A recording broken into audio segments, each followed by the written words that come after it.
Tawagin niyo na lang po ako sa pangalang Lynn. Kamakailan lamang po ninyo ako naging solid fan simula nang madiskubre ko po kayo sa podcast. Kaya naisipan ko na rin po na magbahagi ng sarili kong kwento. Nangyari po ito noong ako ay nasa 7 o 9 na taong gulang pa lamang. Nakatira pa kami noon sa lumang design na bahay dito sa Pilipinas at kadalasan po kasing tinatawag itong bahay na bato or ancestral house. Takot talaga ako sa bahay na iyon. Bukod kasi sa malawak at madilim kadalasan, andoon yung pakiramdam ko kasi, Sir Red, na para akong minamaligno. Hindi ko nga din po matiyak kung imahinasyon nga lang ba ang lahat ng nakikita at nararamdaman ko sa bahay na iyon o totoo na talaga. Dahil nga bata pa lamang ako noon, napaka-vivid pa rin po sa akin lahat ng memories ko sa bahay na iyon at halos karamihan sa mga iyon ay natatandaan ko pa. Tulad na lamang nung pinakaunang weirdong nangyari sa akin nang mag-stay kami sa bahay. Nagising po kasi ako noon, Sir Red, at nang pagkabangon ko, napakadaming ipis ang gumagapang sa paligid.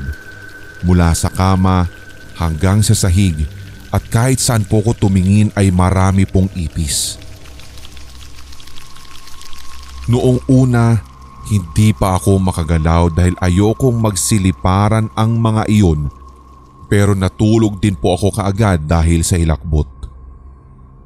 Paggising ko, may makagat na nga ako ng ipis at halos araw-araw nga, Sir Red, ay para akong nasasapak sa mata dahil sa makagat na mga iyon.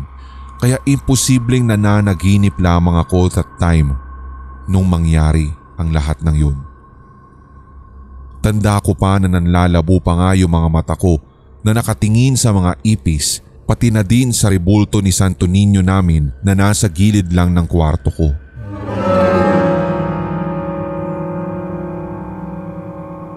Ang pangalawang nangyari sa akin sa bahay na iyon ay noong may tumulak sa akin sa hagdan. Ang weirdo pa dito, Sir Red, ay nakita ko kung ano yung tumulak sa akin at ito ay yung rebulto ng Santo Niño sa bahay. Ewan ko pero hindi naman po talaga ako matatakotin sa mga rebulto. Pero simula nang mangyari sa akin iyon, malaki na ang kaba at takot ko sa Santo Niñong iyon. Matapos akong mahulog sa hagdan ay tumakbo ako kaagad papunta sa tita ko at sinabi ko sa kanya kaagad ang nangyari. May tumulak sa akin sa hagdan at yung Santo Niño yung may gawa nun. Swerte ko dahil hindi naman po ako napuruhan sa pagkakahulog o nabalian man lang ng kahit na anong buto sa katawan. Pero simula po nang maganap iyon, hanggang ngayon nagpaparamdam sa akin ang rebulto kahit sa bangungot ko. Ang karaniwang laman nga po ng bangungot na iyon, Sir Red, ay lagi pong nasa ibabaw ko ang Santo Niño at sinasakal niya ako. Wala pong naniniwala sa akin bukod sa tita ko dahil mahilig din po siya sa kababalaghan o paranormal. Walang naniwala sa akin pero alam kong may tumulak sa akin. Wala naman din akong ibang kasama sa taas nun at ako lang talaga ang kailangang bumaba ng hagdan. Hanggang sa ngayon nga, Sir Red, ay nakadisplay pa din po yung rebulto ng Santo Niño namin na iyon sa loob ng bahay.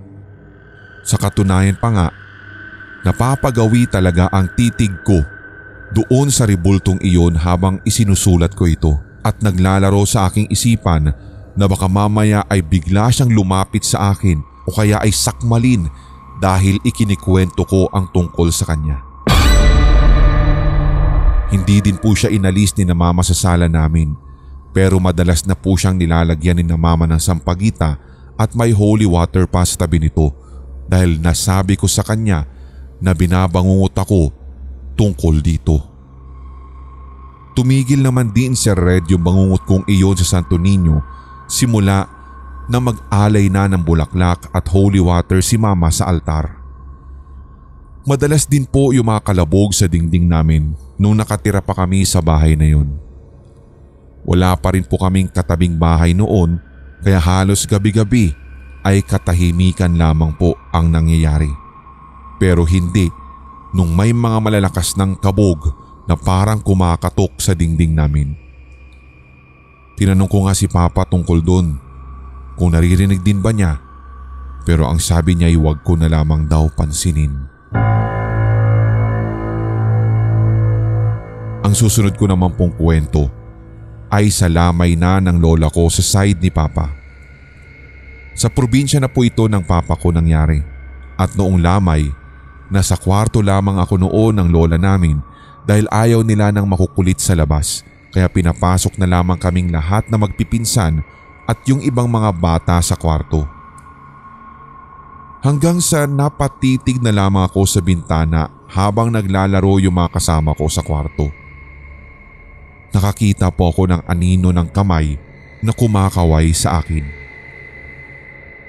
Tinititigan ko ito at kumaway pa nga ako pabalik hanggang sa maisipan kong lumabas para tignan kung ano ba o sino yung nasa labas dahil baka niloloko lamang ako ng iba kong mga pilyong pinsan.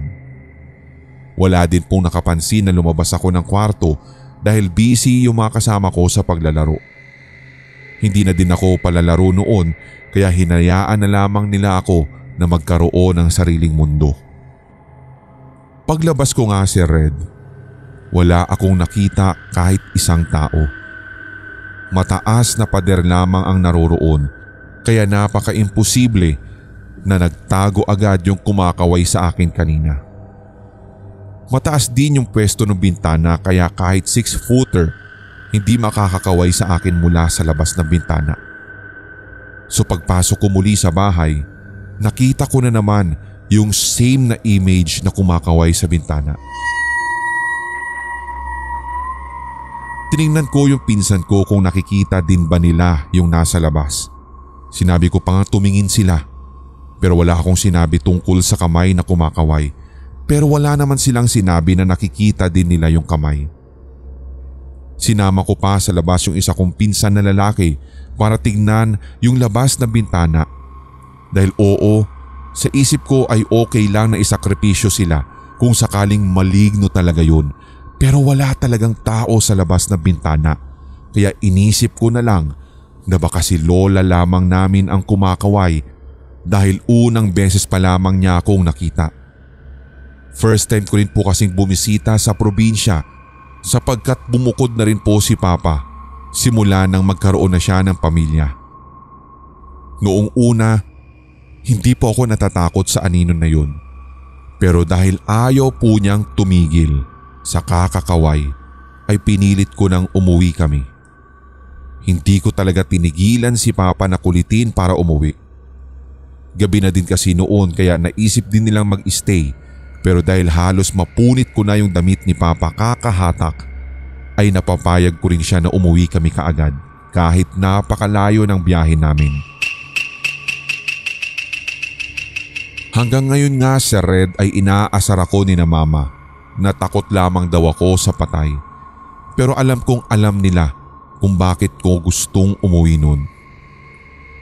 Kamakailan nga lang din po, inamin sa akin ni Mama na minsan natatakot daw sila sa akin dahil sa mga madalas kong ikinikwento sa kanila, lalo yung mga nakikita ko noong ako ay bata pa.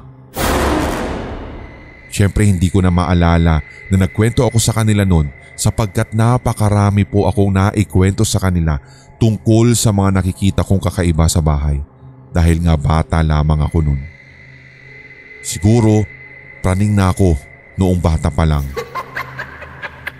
Maaring praning para sa iba pero para sa akin, alam kong bukas ang third eye ko noong bata pa ako.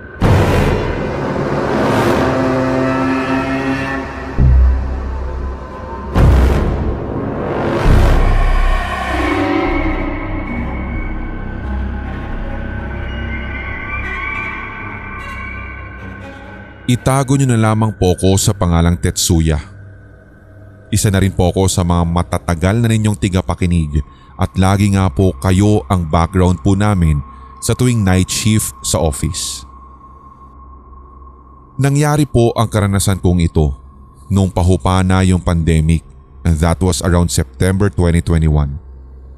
Sabado po ng gabi iyon nang mapagpasyahan naming magpipinsan na matulog doon sa bahay ni na tito at tita na nasa ibang bansa.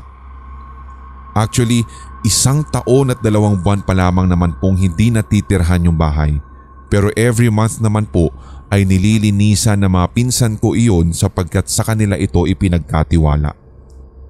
Noon pa man, marami na po akong nadidinig ng mga kwentong katatakutan sa bahay na iyon.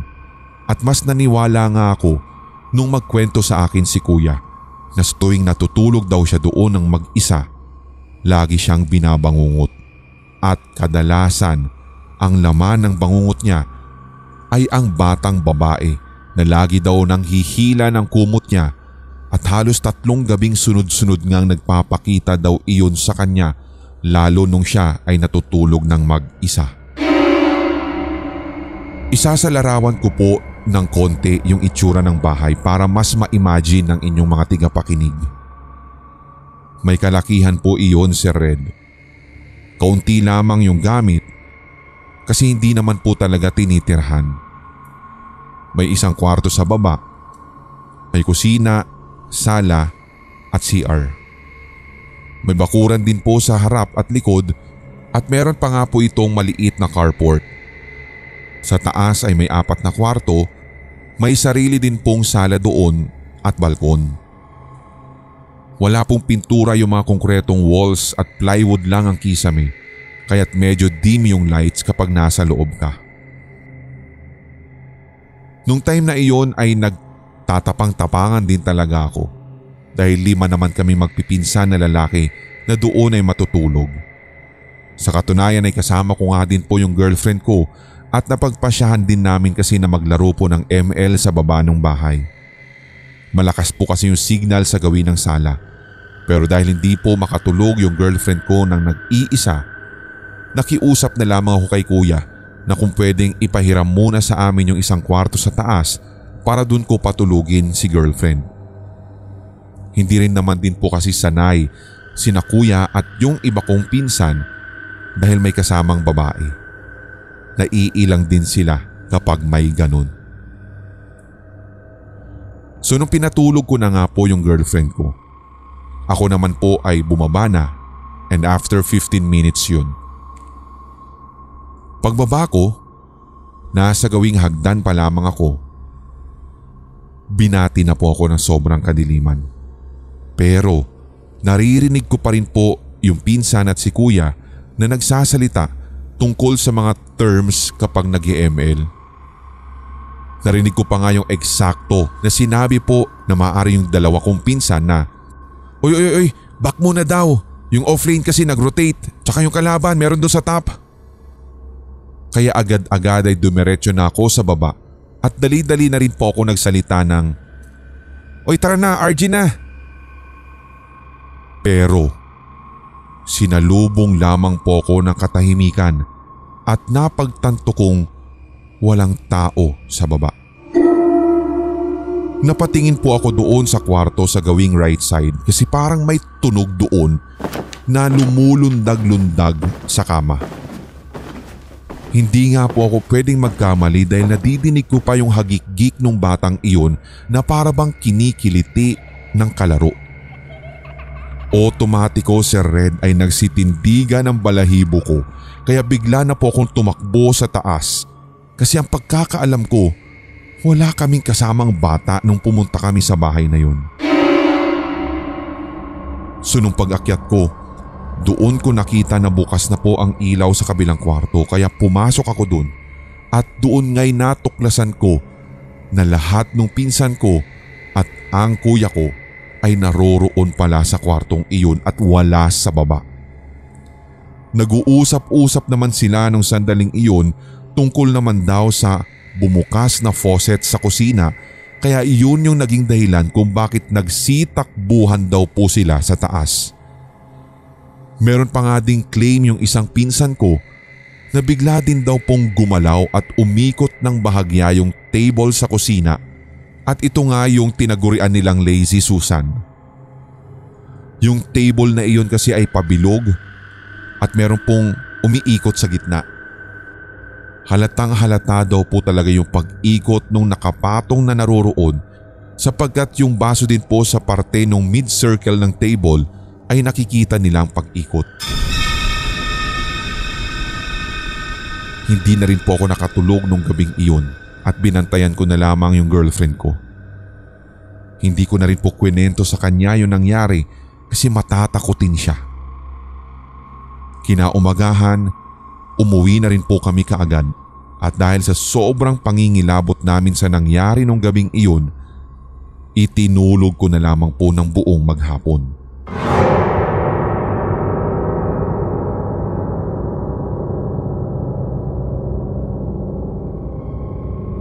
Silent listener no more, Sir Red.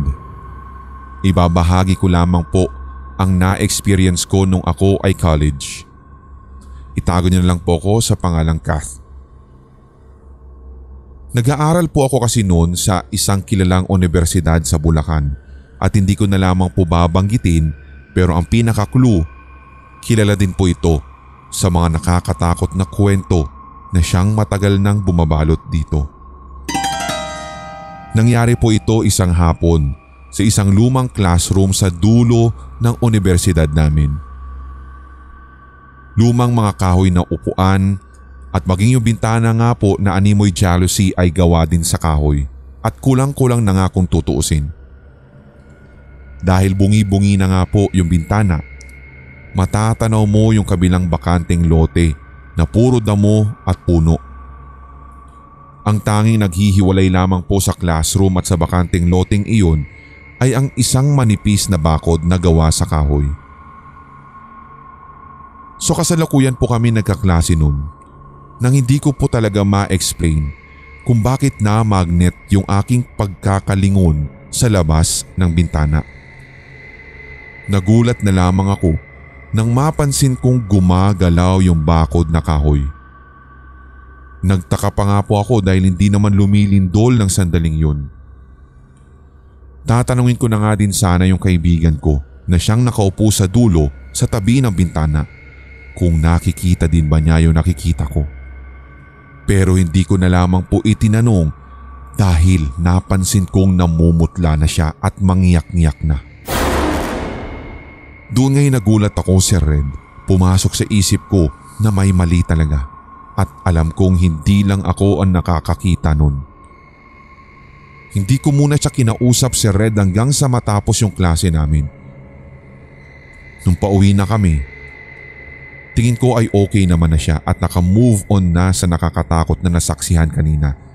Kaya dun ko po itinanong sa kanya ang tungkol sa nangyari. Nang hilakbot na lamang ako sa isinagot niya, Sir Red, dahil sabi niya,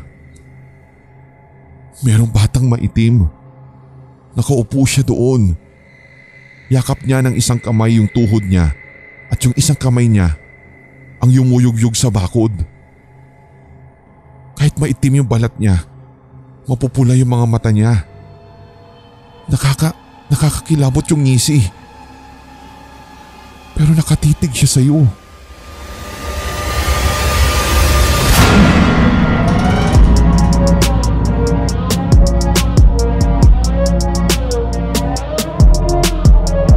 Kung nagustuhan mo ang kwentong katatakutan na ito, hit like, leave a comment at i-share ang ating episode sa inyong social media. Suportahan ang ating writer sa pamamagitan ng pag-follow sa kanyang social media. Check the links sa description section. Don't forget to hit that subscribe button at ang notification bell for more Tagalog horror stories, series, and new segments. Suportahan din ang ating mga brother channels, ang Sindak Short Stories for more one-shot Tagalog horrors. Gayon din ang Hilakbot Haunted History for weekly dose of strange facts and hunting histories. Hanggang sa susunod na kwentuhan, maraming salamat mga Solid HTV Positive. Mga Solid HTV Positive, ako po si Red at inaanyayahan ko po kayo na suportahan ng ating bunsong channel, ang Pulang Likido Animated Horror Stories. Subscribe na or else. Ngayong taon, tuloy-tuloy ang ating kwentuhan at unli takutan dito sa Hilakbot Pinoy Horror Stories Radio. Your first 24/7 non-stop Tagalog horror stories Sa YouTube.